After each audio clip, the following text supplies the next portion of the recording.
On this episode of Trickle Down Theories, Erick Trickel is joined by Khalid Alshami to talk about the quarterbacks around the NFL. What is their situation? Are they free agents? Does a team have to trade for them? What's up with them? And we're going to talk about where do they end up. This is Trickle Down Theories. Hi, hello, and welcome back to the 1983 National Football League Draft. And with the first round pick, John Elway, Jim Kelly. Welcome back to the draft. And with the first round pick, Dan Marino, NFL draft. And with the first round pick, Deion Sanders. I was kind of scared. I thought Detroit was going to take me. I would ask for so much money that I had to put me on layaway. Welcome back to the NFL draft. Good young players with the draft's all about. Year in and year out. Welcome back to the draft. Wide receivers, running back, tackle, quarterback. Every year in the draft, there has been a trade. Ricky Williams. John Dolphin.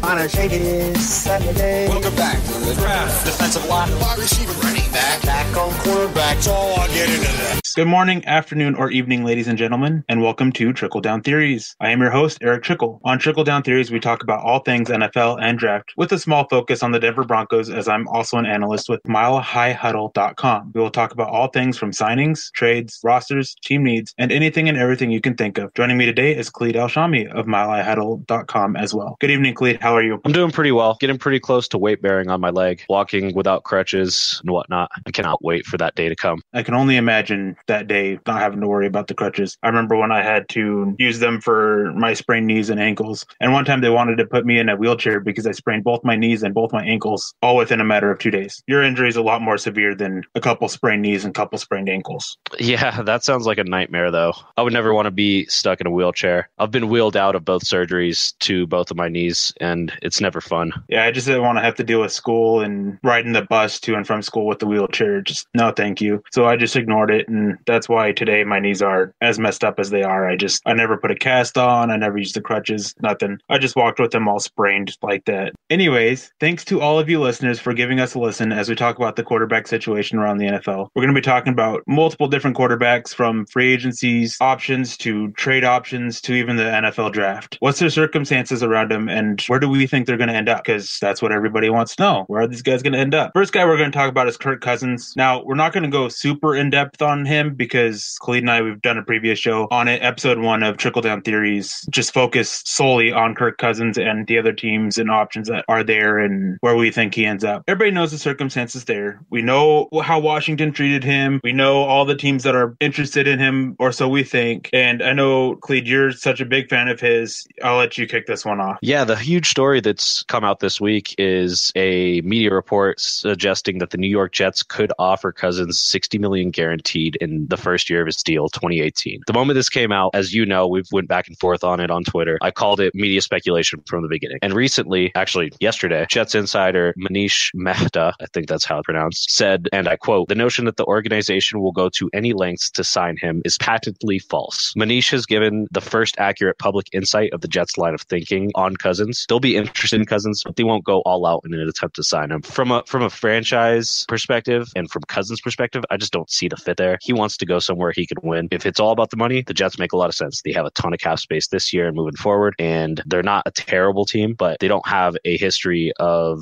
making the playoffs. So in addition to the Jets, we've talked about this, Minnesota, Jacksonville, Cleveland, and Denver are the teams that are expected to be interested. My position has not changed. I think Cousins will end up in Denver. There is a deafening amount of chatter, both publicly and behind closed doors, linking him to the franchise, and the fit makes a ton of sense for both sides. Yeah, I was with you about all the different speculation about the Jets contract offer, from the $60 million guaranteed in year 1 to the 5-year fully guaranteed contract. Both of those just don't make sense from a financial standpoint for the franchise. First of all, there's a little rule in place that the second year of the contract cannot be any less than 50% of the first year's cap hit. Now, the speculation with the $60 million guaranteed in the first year was that they're going to be able to get him down at like $15 million cap hit year 2, which they can't. It's blatantly against the rules that are in place. It would have to be a minimum of $30 million. 2 years, $90 million, absurd amount of money that it's not going to happen. As for the fully guaranteed contract, no player has gotten there yet. Maybe on a 1-year deal or 2-year deal for a little bit amount of money, but for a 5 or 6 year deal that's going to be well over $100 million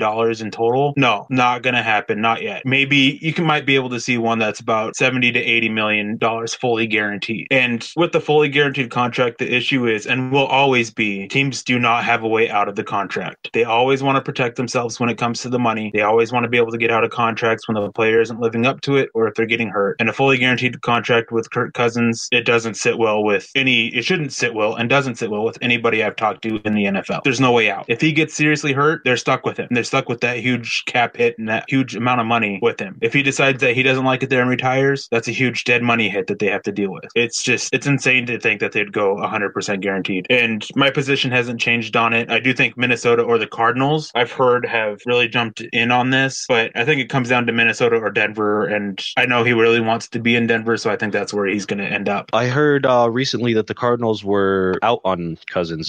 Has that changed? If they are, that hasn't been what I've heard, because I just recently, I think it was last Friday or Saturday, was told that the Cardinals are going to be making a strong push for Kirk Cousins, so if it may have changed since then. Gotcha. Yeah, I heard that before last Friday, so it could be that it changed from what I had heard. Yeah, maybe. Now, the latest name to join the fray is A.J. McCarron. He won his grievance against the Cincinnati Bengals, which makes him an unrestricted free agent. Now he's free to go wherever he wants. On last week's episode, we talked very briefly about him. Nothing in my stance has changed at all. A.J. McCarron is going to be a Brown. I strongly believe that, and he's going to be joined by the first overall pick, who I strongly believe is Sam Darnold, but we'll get more into that a little bit later. Hugh Jackson wants him. John Dorsey wants to keep his head coach happy. There were some issues with Sashi Brown and Hugh Jackson being able to work together and to try to bring a functioning organization back into the fold. You got to have the general manager and the coach getting along. You said it. McCarron to Cleveland is the worst kept secret in the league, and the team nearly landed the inexperienced signal caller at the trade deadline. The interesting thing about McCarron that I'm not quite sure why fans are so obsessed with the idea of adding him. He has 133 career pass attempts behind Andy Dalton. If he was anything special, there's not a doubt in my mind that he would have surpassed Andy Dalton on the depth chart for the Bengals and started there. Say what you will about Marvin Lewis. He's been a coach for a long time. He's been the head coach in Cincinnati for a long time for a reason. He knows what he's doing. McCarron's not a long-term starter in the league for me. Now, should Denver miss out on Cousins, there have been some murmurs that they could have interest in McCarron. Then that's a notion I just don't quite understand. He is better than Trevor Siemian, but he's very marginally better. He's not making a big impact if you're replacing Siemian with him. Yeah, and he's a former fifth-round pick. So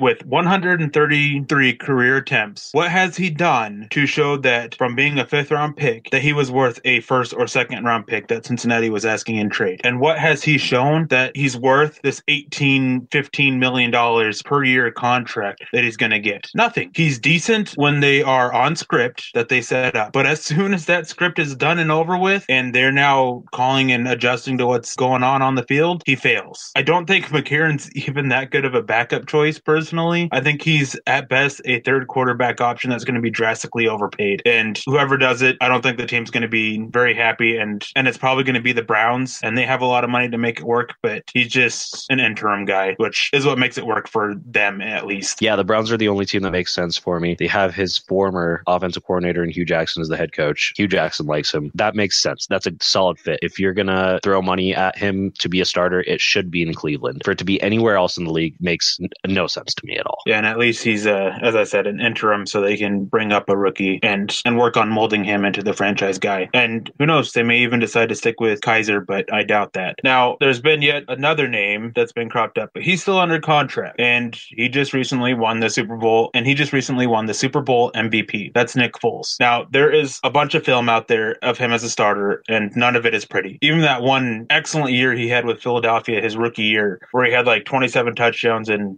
one interception, I think it was. The overall tape wasn't very pretty. Like, he made some nice throws, but there was a lot of head scratchers, and then he just didn't develop. He actually regressed from what he was. Teams figured out his tendencies, and they were able to defend him that way. And don't get me wrong, what he did during the playoffs was great, but what the Eagles did, the coaching staff did to make it work is very undermentioned with this. A lot of people don't realize just how much work they had to put into it. And they also forget that the pieces around him were so complimentary that they were able to make him succeed. Only way that you get him is a trade, and I've heard that there's two second round picks, and I cannot see any team being crazy enough to jump at that. The Cardinals might, but I don't know. I'd be hesitant if I were them, just because of previous encounters of a backup quarterback from Philadelphia. Overall, I honestly think he ends up staying in Philadelphia, personally. I believe you're referring to the all-time great Kevin Kolb. Yes. And I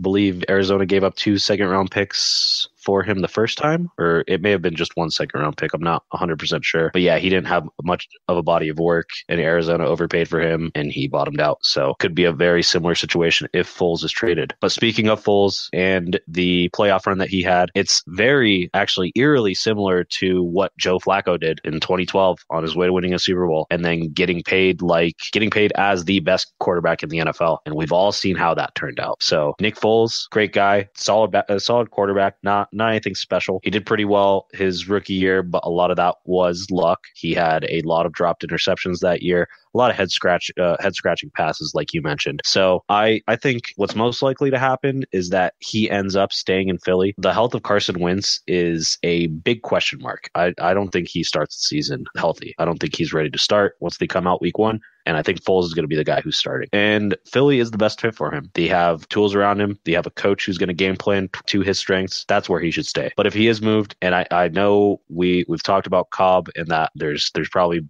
obviously buyer's remorse there, and there will likely be buyer's remorse again if they do make a move. But the Arizona Cardinals do make sense for him. They do have some established pieces there, and that would probably be his best fit. Yeah, for sure. I've heard some stuff on Carson Wentz injury, a lot of mixed reports. So who knows what happens there, but I wouldn't be surprised if he misses the first month or so of the season as he recovers. Now, the Minnesota Vikings, they have 3 names out there, and a little similar to Denver and their 3 quarterbacks, which we'll talk about later. But they have Case Keenum, who exceeded expectations this year by 5 billion miles. Like, nobody expected this kind of season from Case Keenum. What he did with them and that team was fantastic. Teddy Bridgewater, everybody knows that gruesome injury there.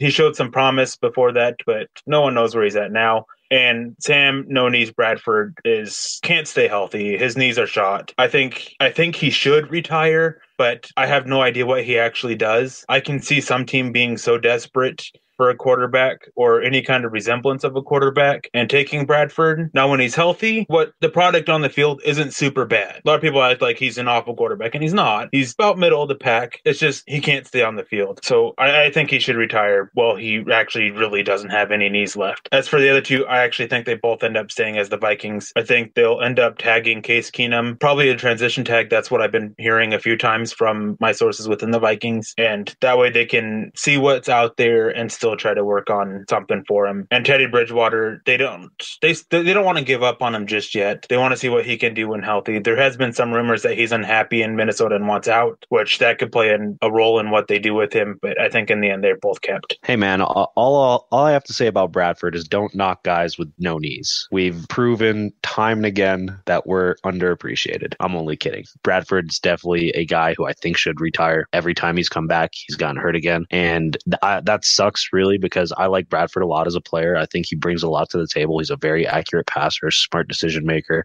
and he's a good leader. But he has not a single knee to stand on. I think it's best that he retires. But I could see him going to a team like Arizona, say they do miss out on everyone, and he goes to them on a short contract, incentive-laden, where they protect themselves in that deal. It would make a lot of sense. Maybe he could bounce back. Maybe he surprises. Or maybe he ends up being exactly what we expect on the legs that he has. As far as Keenum and Bridgewater, I don't disagree. I think that Keenum will get the franchise tag, or as you mentioned with your sources, the transition tag, and that the Vikings will look to hang on to Bridgewater. I was not aware of the potential discontent between him and the team. So if he were to move on, I wouldn't be too surprised.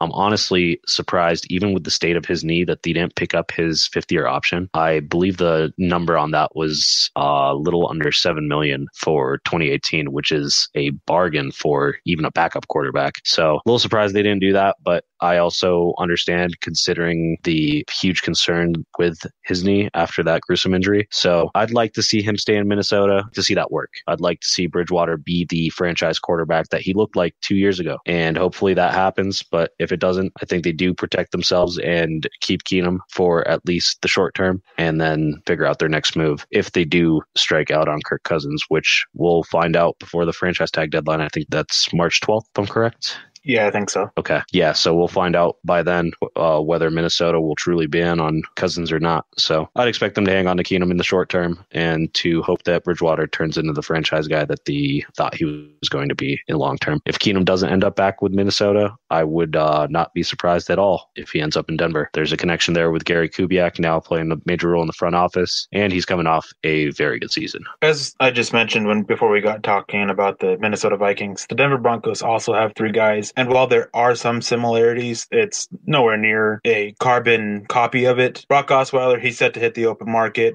Denver, they're not going to bring him back. There's no interest there in him coming back. It was a one-season cheap deal kind of thing. And the team that's linked to him the most is Arizona. Simeon, Broncos are looking to trade him. If they can't get a trade done, they're cutting him. There is no way he makes this roster.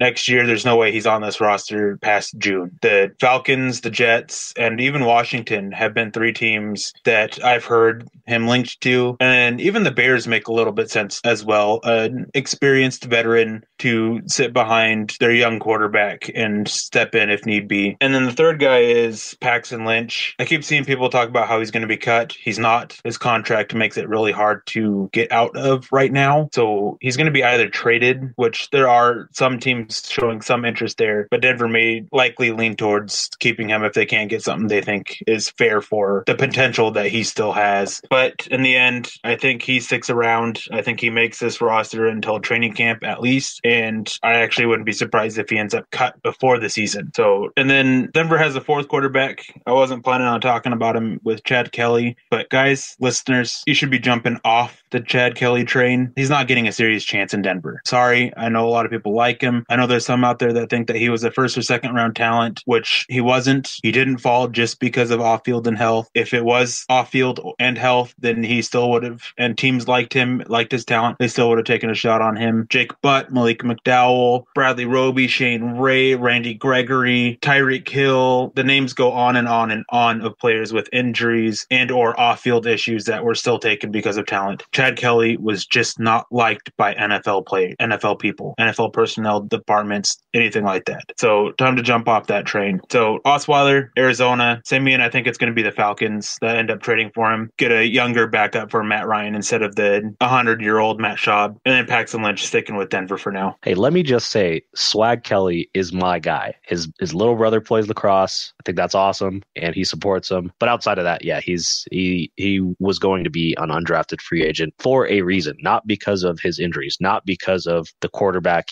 he is and his skill. He was going to be a undrafted free agent because he's not very good. Maybe a 6th round pick if there were no issues. Maybe a 5th round pick. But that was about his ceiling. Now moving past Kelly, with Osweiler, I think Arizona's the best fit for him. Makes sense. He can go there. He could probably start, get another opportunity. He was actually the team's best quarterback this year, so he could get another starting opportunity, and I'm assuming that's what he's going to look for in his next team. In addition to Arizona, if Osweiler does not find a starting opportunity, I could see the Miami Dolphins as being a solid fit for him. I doubt that they're going to bring back Jay Cutler after the year he had, and he's continuing to get up there in age. And Ryan Tannehill is a question mark with his health, and he's always a hit away from being sidelined. So that represents a pretty good fit for Brock if he doesn't find a starting opportunity. And Adam Gase probably knows him better than any other coach in the league. I'd like to see that happen. I doubt it happens. But with Simeon, the Falcons and the Jets are both solid connections, as you mentioned. The Falcons hired Greg Knapp, his QB coach, a couple years back this offseason, and the Jets brought on Rick Dennison. So it makes sense for either of those teams to look into trading for him. And both have a need, like you mentioned with the Falcons. Matt Schaub, 100 years old, needs to retire. We're not good also, so he needs to move on. The Jets, they have it's a mess at quarterback for the Jets. They don't have anyone at the position who should be on the team long term, and they're going to be adding players in the offseason. With Lynch, I do think he stays on the roster, but a trade with maybe the Pittsburgh Steelers or the Baltimore Ravens, both who have established players who play kind of similar to what Lynch projects to as an NFL QB, would make a lot of sense. He's still only 23.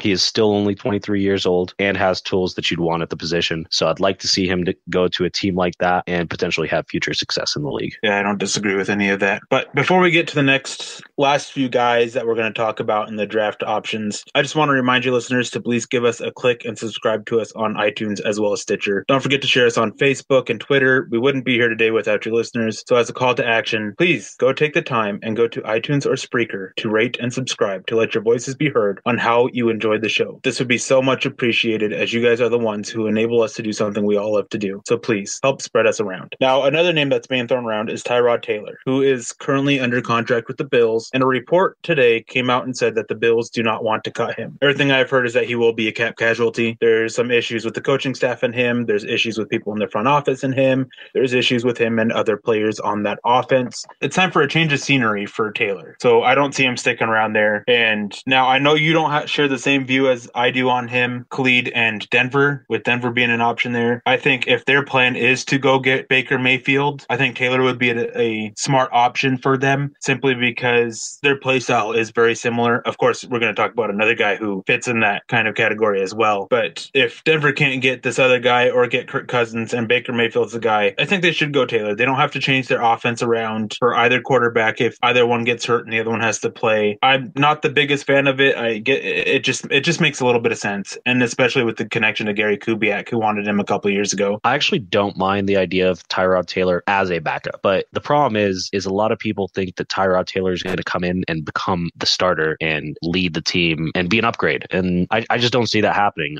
If anyone watched Buffalo this year, Tyrod Taylor was the problem on that offense. His accuracy is awful. He brings a few things to the team. He does a few things well, but his accuracy is just such a huge negative that I hate the idea of Tyrod Taylor. He's not a guy who could mentor a young quarterback. He's really a guy that you're going to bring in and he's going to be a backup. He also has issues with concussions within the last couple of years that have propped up, which scares me off a little bit as well. Not a big fan of that idea. And as you mentioned with that report that came out today, honestly, that just doesn't make any sense to me. I don't know why Buffalo would want to keep him. They already benched him in the middle of a playoff run during the season for Nate Peterman, who came in and threw 4 interceptions and a half. So it's not like they had better options and they still benched him. So I don't see them actually hanging on to him and paying him that $6 million roster bonus. It just doesn't make any sense financially, doesn't make any sense for the team, and they're likely going to go after someone in the draft. A lot of talk is that they are looking to trade up. They're looking to package. They have 2 first-round picks, 21 and 22. They have 2 second-round picks. They have a lot of ammo. They're looking to trade up, grab a QB, solve their problems. You know what that report is about the Bills keeping Taylor? They're just trying to get some team to try and trade for him. Now, the other quarterback that I mentioned that fits in the same kind of category as one that you don't have to change the offense drastically around if you get Baker Mayfield is Chase Daniel. And he's been a long time backup that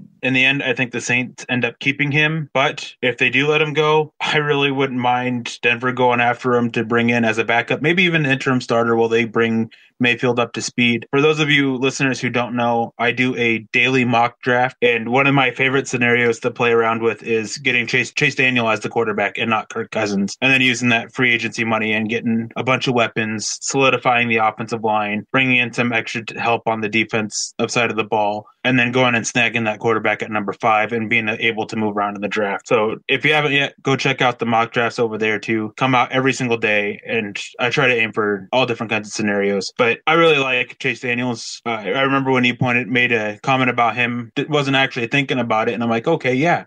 That actually makes a lot of sense. Another one that we don't have down to talk about, and because I didn't find out that he's an option as a cap casualty until about an hour before we started our recording, is Colt McCoy, also from Washington. There's a lot of talk that Washington's going to part ways with him and basically bring in a whole new quarterback room, similar to Denver, with Alex Smith at the helm instead. I don't think they cut McCoy, but if they do, he's another one I wouldn't mind Denver going looking at. But Chase Daniel, as I said, I think he ends up staying with the Saints. Yeah, I'm not sure if I got you on the Chase Daniel train or not, but I'm going to claim that I did. And I'm happy you did so. You did, because Chase Daniel is the ideal QB for me to pair with Baker Mayfield. He's a guy, they were very similar college players, ran very similar systems. Both are, I believe, top 10 in both, I believe, are in the top 10 of accuracy for collegiate passers all time. So there's a great fit there, I think. Daniel has learned most of his career behind a future Hall of Famer in Drew Brees. He can run a very similar system to what Mayfield can, and he would be the perfect veteran guy to bring in you bring him in as the starter. And then whenever the team's out of contention, whenever he's not performing, whatever the case may be, because that's what's going to happen, then Baker Mayfield takes over for him. It's a perfect scenario for me. And he's also a guy who, if you do bring him in as the starter and he does get benched for your highly drafted rookie quarterback, he's not going to have an issue with that. He's going to be that quarterback's mentor. And that's what I'm looking for in a guy like Chase Daniel. And I did not know about Colt McCoy, but same situation. That's another good fit, another similar quarterback who would be able to mentor a young Mayfield who does need a similar player like, I wouldn't say need actually, but could use a player who's similar to him to mentor him through his growing pains coming into the league. Now, we're going to move over to the draft because there's some guys that everybody knows, everybody wants to talk about, everybody wants to hear about. Sam Darnold, Josh Rosen, Lamar Jackson, Josh Allen, Baker Mayfield, Kyle Aletta, and Mason Rudolph. Now, in my opinion, Sam Darnold needs to sit a year. I actually think he goes number 1 overall to the Browns and competes with McCarron. And I'm looking at the situation kind of like the Bears, Trubisky, and Glennon last year. I wouldn't be surprised if the Bills trade up to number 2 and take Josh Rosen. I hear they really like him a lot, but I also hear they like Lamar Jackson and Josh Allen as well. And Kyle Aletta is a name that's high on their board if they can't get those guys. But either way, I think Josh Rosen goes number 2 if the Giants trade down or not. If they do trade down, then whoever trades up is going to get him. If they don't trade down, they're going to take him, let him sit behind Eli Manning, let Eli Manning kind of work with him and his attitude and prepare him to be the franchise guy, which is the big question with him, is his attitude. I think this notion that the Giants won't take a quarterback is absurd. You're in a position to get a franchise quarterback, just go get him now, because Eli Manning at most has 1 year left. He's on a rapid decline, and it wasn't because of the receivers getting hurt last year as to why he played so poorly. It wasn't because of the offensive line. It's him. And he's never been elite despite the 2 Super Bowl rings either. He's been better than Joe Flacco. He's been a top 10 quarterback for the most part of his career, but he's never been top 5, and I would even say not even top 7 or 8. So go get him. If the Giants trade down, I wouldn't be surprised if they look at a couple other names on this list that we're going to talk about. And we're just going to talk about these 2 for now and get to the other guys here and split them up a little bit. So, Khalid, what are your thoughts on Darnold and Rosen? Man, our colleague Nick Kendall is going to love this, but I am on the Josh Rosen train. I think he is a guy who can come in, play relatively soon, and lead a team back to relevance relatively soon. And the perfect fit for him, in my opinion, is the New York Giants. You play a season behind Eli Manning, who, like you mentioned, he's been declining the last couple of years. That's common knowledge to anyone who watches and studies the game. He has never been, like you mentioned, an elite quarterback. He's had stretches of elite play that's mostly come on his road to a couple Super Bowl victories, but he's never been truly elite. So having Rosen come in, play behind Manning for a year, take over at some point during the year, kind of like when Manning was a rookie and Kurt Warner was the veteran the Giants had, kind of a similar situation there. I think that's a perfect fit for Rosen. Now, if Rosen does for some reason slide and say Denver doesn't get Cousins, I think for everything I've heard is that Rosen is their number 1 graded QB. That could be wrong. I could be hearing from someone else than what you're hearing, but I've heard that he's their number 1 QB. I think that's a great fit as well for him. That also, if he does go to Denver, he's probably starting day 1. So I do like Rosen a lot more than Darnold. Darnold has a higher ceiling, but he does have mechanical issues. He's not very safe with the ball, and especially in 2017, there's a lot of concern with the risks he took and the turnovers he made. So Darnold, I think he's going number 1 to Cleveland anyway. And like you mentioned, they'll pair him with McCarron, and that'll be a good fit for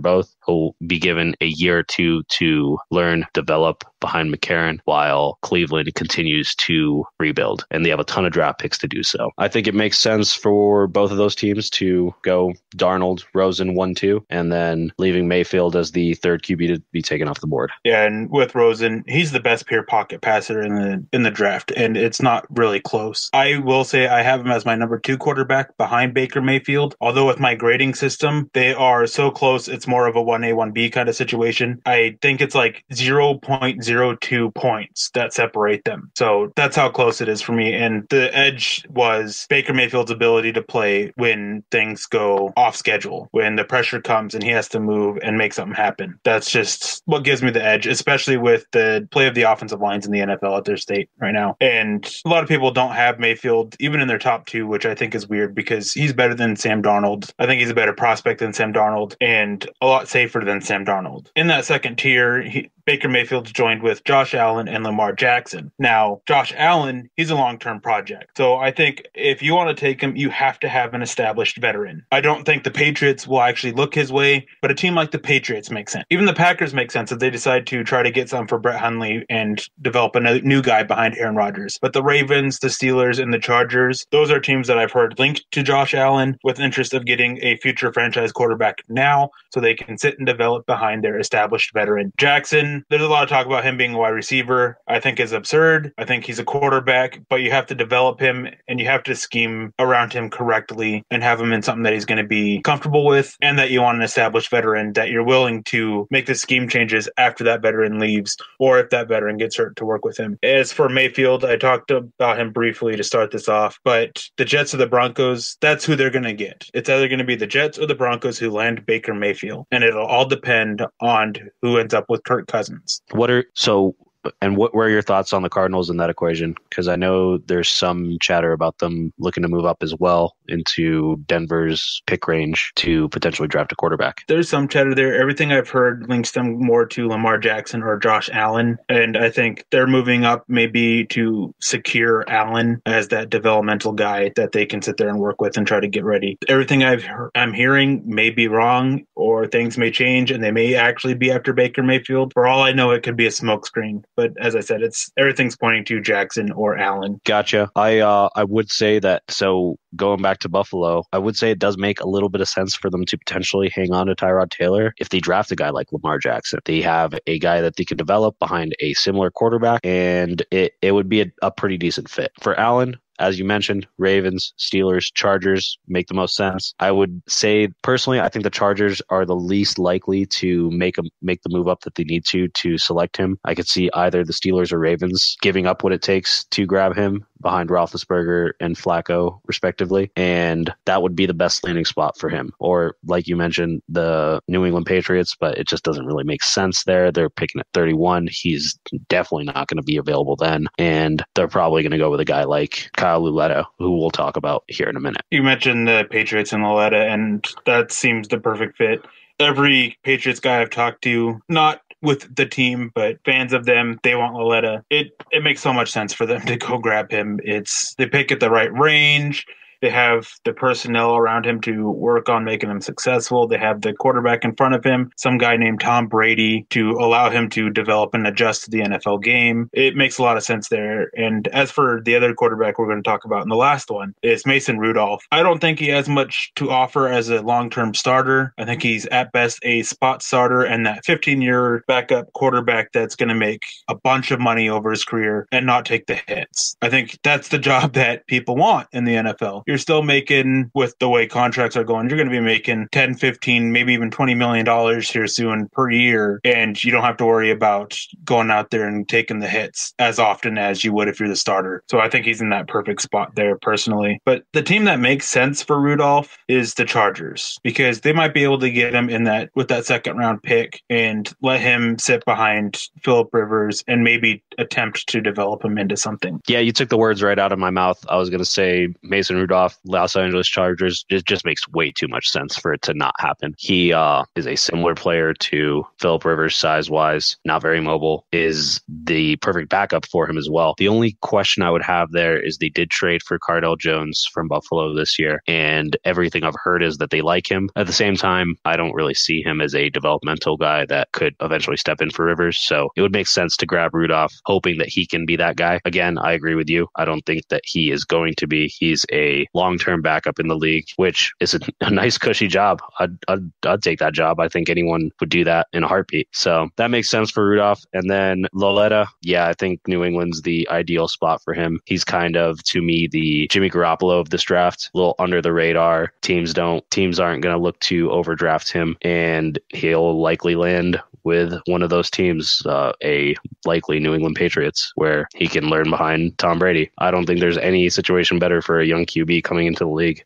No expectations the first couple of years, and you can learn from one of the best minds in the league. Great landing spot for Lauletta if that ends up happening, and a great landing spot for Rudolph if he does get drafted by the Chargers. Learning behind Rivers is about as good as you could do for a player like him. All right, Khalid, we're running long on time a little bit. Last week's episode was well over an hour, and editing took forever, so trying to keep this one a little bit shorter. Before we get out of here, do you have any parting comments? I think this year, more than any year that I can remember recently, there are so many quarterbacks who are available, so many quarterbacks who are going to be changing teams, who can make big impacts. There are 4 or 5 in the draft who have long-term starting potential, and it's just an exciting time to be a fan in the NFL. There's going to be a lot of movement, and it's going to be fun to watch. For sure. I can't remember a year that this many quarterbacks have been available, both in free agency and the draft. It's going to be a lot of fun to see how everything ends up when the dust settles. So that's going to wrap up this episode. I want to thank you all for listening to Trickle Down Theories. Please leave a like and subscribe. Follow us on Twitter at Khalid H. Alshami and my own at Erick Trickel. You can always reach us there. Any kind of question, no matter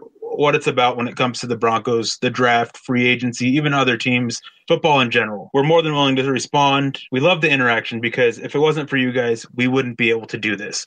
We wouldn't be able to sit here and talk for half hour to an hour about the Denver Broncos or football in general. We wouldn't be able to put our work out there for people to read. We love doing this, and we appreciate your guys' support so much. And so anytime you guys have a question, feel free to hit us up. More than willing to answer. Also, please follow at Mile High Huddle. That's where all of our written work comes from for milehighhuddle.com, and the Huddle podcast for the other podcasts. And I appear on there pretty regularly as well. And then make sure you keep an ear out or an eye out, or just follow my YouTube channel at Erick Trickel. Here pretty soon as I get the video editing software to download it onto my laptop, I'm going to be doing live breakdowns of players and uploading it over there so you guys can see how I break down players and watch and hopefully learn a little bit. As always, Khalid, I had a great time with you, and I hope to have you on again in the future. For Khalid, I'm your host, Erick Trickel. Thank you all for listening to Trickle Down Theories, and have a wonderful day.